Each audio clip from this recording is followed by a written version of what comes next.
Hello everyone and welcome back to Let's Play Hagane, the Final Conflict. In the last part we started off the game and now it's time for stage 4, the Cry of the Spirits. And time for us to go finish off the game, period. Also, I do like that you actually entered this stage on the little, I guess, airboard we did the last stage's final section on.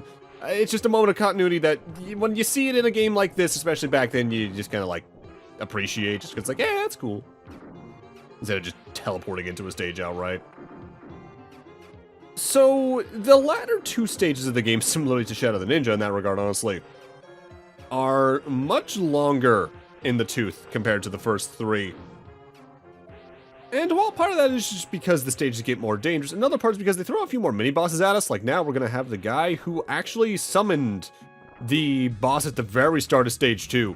Who I don't know if he has a name or not, because if it is, it's not in the manual. This fight can be a little troublesome in that he actively not only has his own sword slash that goes much further than you'd initially think because of the little shockwave it generates, but at seemingly random, he can just do a little dash, and while there's a little bit of a tell for that where he ducks down, sometimes it feels like it comes out a bit faster than others.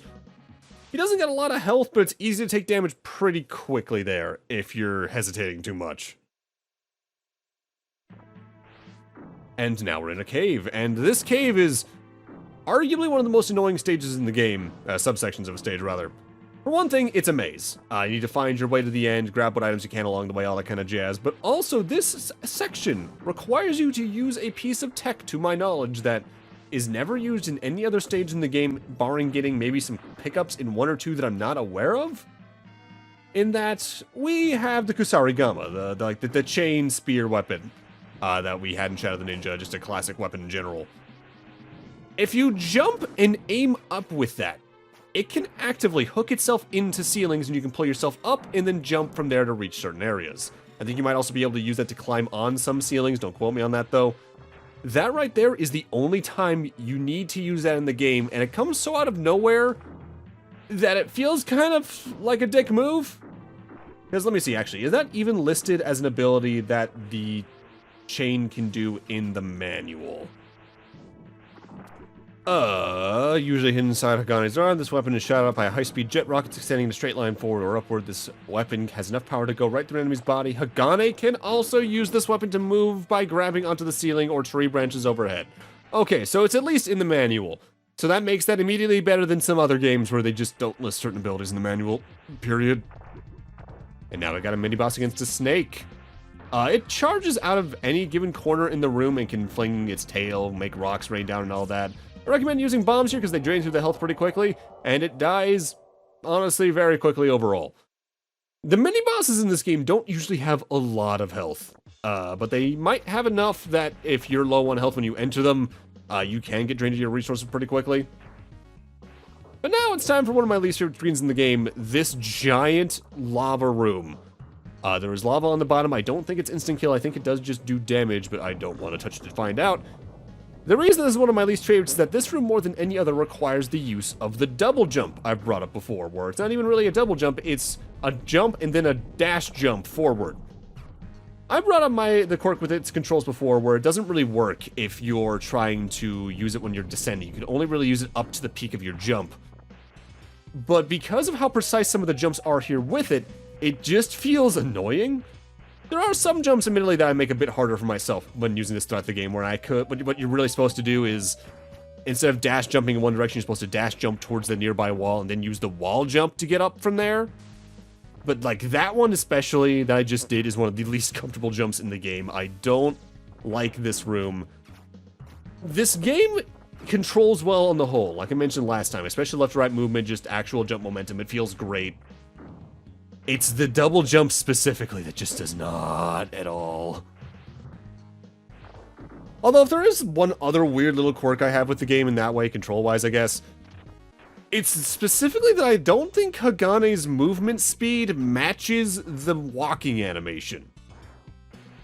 Like, the movement speed, it feels great on its own, but the fact that the animation is just like a nice little jovial jaunt through that puts almost, that's almost like a rival in my eyes to the old Belmont strut, doesn't really match. Feel like there needs to be a little more rush in Hagane's steps, I guess is the way I want to phrase it. It's just a weird mental disconnect thing. I'll fully admit, but oh well. So at the top of the screen, we got a bunch of swinging little cranes and drills that pop out of the ground.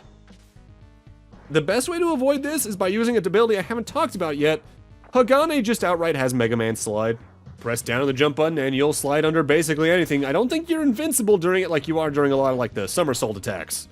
But it is worth noting all the same. Also, that particular jump is also very uncomfortable. Don't like that one. But now it's time for the boss, Jyuso-Dama. This is probably my favorite boss in the game because the phases feel like they take good advantage of the game's controls while also feeling very different from each other. Starting off, this very circular boss is going to try to move either towards one of the corners of the screen or into you and then open up where it'll fire lasers in the 4 intercardinal directions as well as to the left and right. You can get around that pretty quickly by either ducking or just by being in that direction from it, period. Hit it as much as you can during that. Once you've gotten enough hits in, the boss will teleport to the center of the room, and we'll start its second phase where it's going to move about in a clockwise pattern circularly, and it'll fire its little armor shields at you, and you need to take down every single one of those shields. If you stand towards either corner of the room like I am right now, the shields are going to have a hard time actively reaching you before you hit them, and when you hit them, they get sent away anyway. So you're pretty safe as long as you stand about where I am, maybe do some jumps here and there in case they're coming right at you. Once you take care of all the shields, the boss moves on to its final phase. It just teleports to the top of the room and then charges directly at you. It usually tends to go to a place where it can charge at you diagonally, I've noticed, but if you move beneath it, it will just charge straight down. This doesn't have much HP though, because once you reach the final phase, it just goes directly above you and drops a fire breath that then travels both left and right from its origin point until it hits the walls. Stay close to it and then try to do the dash jump over the fire in the case you're close enough to it. It's not a very hard fight, though it is pretty easy to take damage in certain phases if you're being a little more reckless. I like this fight a lot. It just feels cool to me. And with that, we're now on to Stage 5, Into the Darkness, the final stage of the game. And it starts off kind of weirdly in that it just throws a bunch of mobs at you, just straight up. Some of them are unique to the stage, like the axe thrower, some of them aren't. If you're very good about picking off enemies from a distance by using the kunai and all that, I actually recommend using that a lot here. Also use your downward attack that you do by pressing jump and down, just to keep yourself safe and out of the distance of some enemies like this giant mace thrower. Once you take care of all the mobs, the first mini-boss for the stage spawns in. I love this thing's design, this little blue Kitsune robot coming in here. It's got a couple of attacks. It can spawn a projectile that homes in on you by going circularly from either of its shoulders. It's got its little options right out of grace that can just damage you outright, but the main attack is to just fire lasers downwards. And now it's dead. It does thankfully drop a health pickup in case you're low, like I already am, kind of. And now we're on to the next one, which is kind of a funny looking boss. It's just a little truck. You can get above it, and it can't do much. It can fire little homing projectiles at you, which can knock you out of being above it and just kicking downwards into it.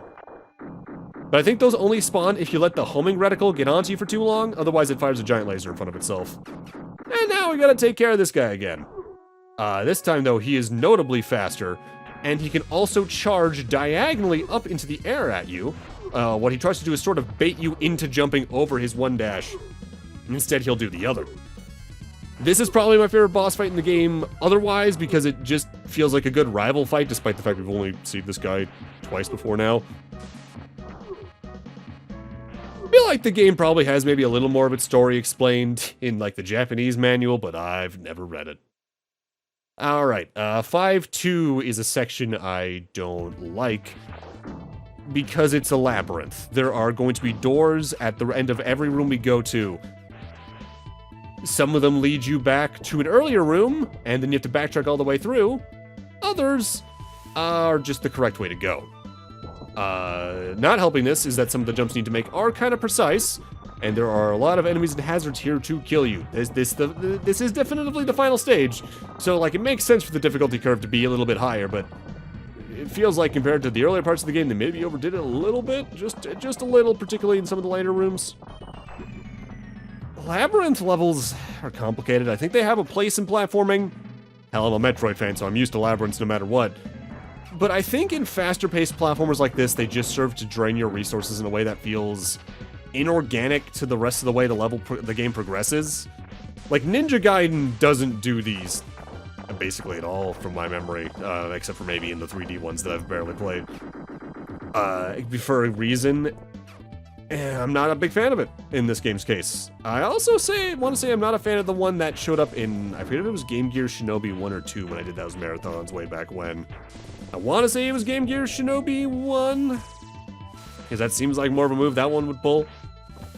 Those games I like, but it's been long enough since I did the LPs and did a lot of practice for them that some of my memory's gone. On top of the fact there's like 11 Trails games in my memories now, because I just finished playing through Kuro the other day, but that's a topic for a different day. This is a mini-boss. It fires words at you physically that can do damage, and it also has little homing projectiles that kind of circle around and can actively be destroyed for extra drops. That mini-boss feels like it's more there as a supply drop more than anything, though, because it drops a health power pretty consistently, as well as a 1-up from memory. And it's no wonder to put it here, because this section also sucks. There was spikes on the bottom of the floor. They are constantly following you. And I think they do a little bit of, like...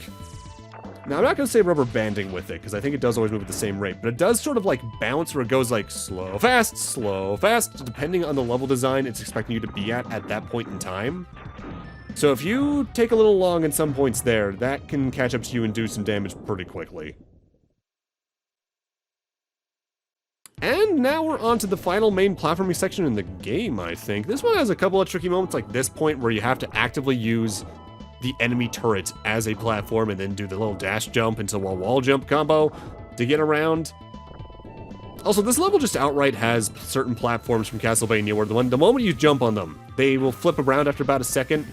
However, unlike in Castlevania, where they're really annoying to get around and you only want to walk on them, you actively do have to jump on these, so get your reactions and get them quickly. And now it's a horizontal spike auto-scroller. Great. This one is a little kinder, if only because they realize you're literally fighting platforms going the opposite direction. But what makes it a little more stressful is you do have to actually destroy this barrier at the end. Thankfully, the spikes aren't instant kill, but ugh. And now it's time for Shura-Oh. Not quite the final boss, but I guess technically phase 1 of it. The boss itself, though, isn't the dude on the platform, it's the platform itself. But you do want to stand on it because, for one thing, the little blades at the side of it do damage if they rush into you too quickly. But when you're standing on it after it does a move, it will almost always do this little energy orb attack that's super easy to dodge, at which point it'll try to dash into you a couple times. And then from one point of it, be it either the bottom corners or the center, a little face will pop up and you need to attack that.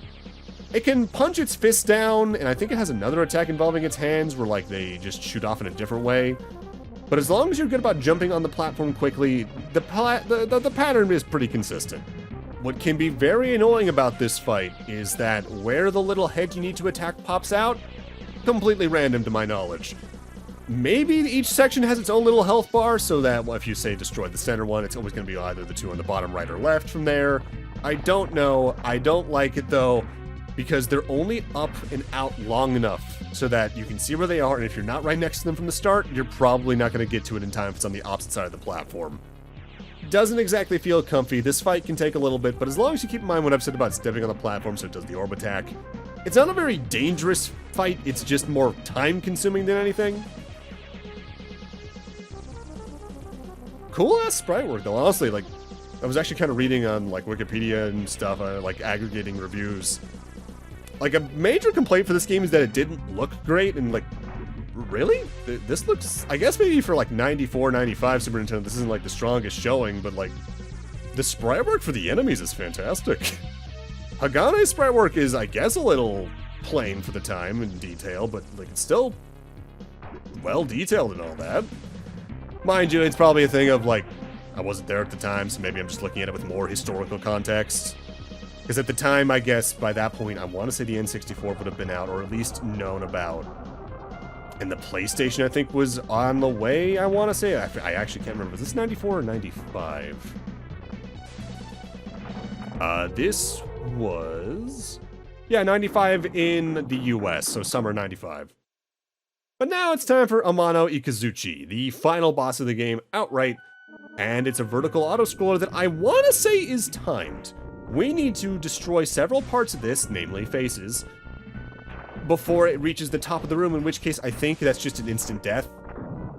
With that said, you honestly have plenty of time here as long as you're quick on the draw, not only with your weapon slashes, but about jumping from platform to platform. You do need to use some of the little, like, Shisa head enemies to get from one place to another, on top of using the wall jump to, say, do good diagonal climbing. But like, once you take care of these 3 heads on screen right now, that's game. Use bombs if you got them, because frankly, you're gonna drain their health pretty quickly using that. And if you miss a jump, just try your best to catch up in time. Not exactly hard. That's game.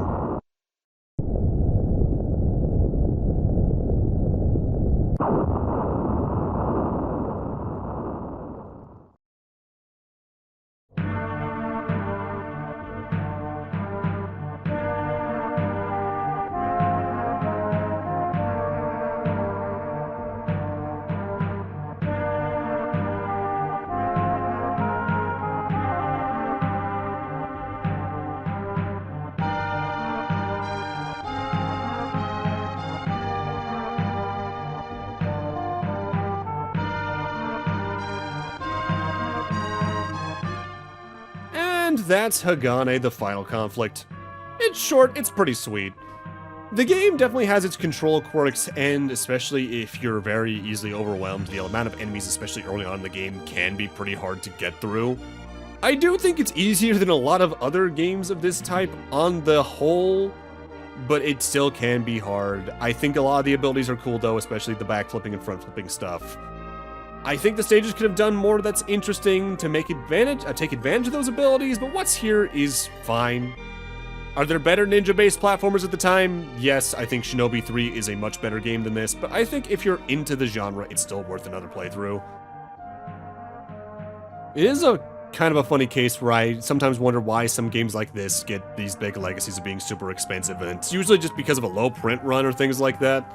Because do I think this is one of the greatest games of all time? No, but it's still worth a playthrough if you like these a lot. Unfortunately, I don't think it ever got released on any virtual consoles or anything like that, so if you want to play it, you might need to sail the seas, unless you want to share it like shell out like $2,000.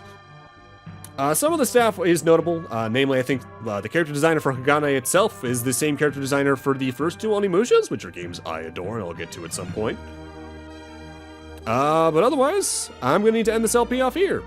Thank you guys for watching, have a great night, take care, and I'll see you guys next Let's Play, whatever that may be. See you guys then.